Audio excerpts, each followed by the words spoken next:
నమస్కారము. నా పేరు బొంగు రఘుగౌడు. ఈరోజు బంగ్లాదేశీయులు హిందువులపై చేసిన దాడులు ప్రతి ఒక్క భారతీయుడు ఖండించాల్సిన అవసరం ఉంది.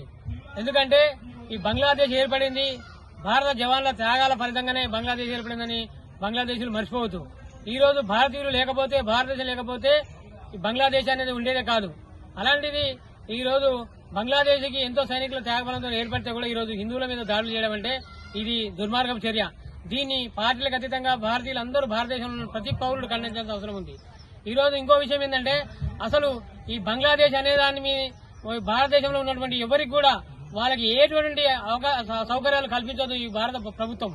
ఎందుకంటే ఎంతసేపు హిందువుల మీద దాడులు తప్ప, మిగతా ఈ సనాతన ధర్మం మీద దాడులు తప్ప వాళ్ళు చేసేది ఏం లేదు. ఎందుకంటే సనాతన ధర్మం అనేది చాలా గొప్పది. ఎన్నో సంవత్సరాల నుంచి పెద్దల త్యాగఫలంతో, ఎన్నో మంది త్యాగాలతో ఈ రోజు సనాతన ధర్మం నిలబడతా ఉన్నది. ఆ సనాతన ధర్మాన్ని ఎంతో మంది ఎవరో నాశనం చేయాలని చూస్తున్నారు. అది ఎన్నటికీ కుదరని విషయము. అది అందరూ గమనించాల్సిన అవసరం ఉంది. ఎందుకంటే ఈ రోజు బంగ్లాదేశ్ ఒక హిందువుల మీద దాడి చేసిందంటే, ఒక హిందువుల భారతదేశం మీద దాడి చేసినంత లెక్క. ప్రతి ఒక్క భారతీయులు ఉన్నటువంటి ప్రతి పౌరుడు, ఒక హిందూ కావచ్చు, ముస్లిం కావచ్చు, సిక్కులు, ప్రతి ఒక్కరు కూడా స్పందించాల్సిన అవసరం ఉంది. ఎందుకంటే భారతదేశంలో భారతీయులు లేకపోతే ఈ రోజు ఈ ప్రపంచంలో కూడా సనాతన ధర్మం అనేది చాలా అగోగ పరిస్థితి ఉంటుంది.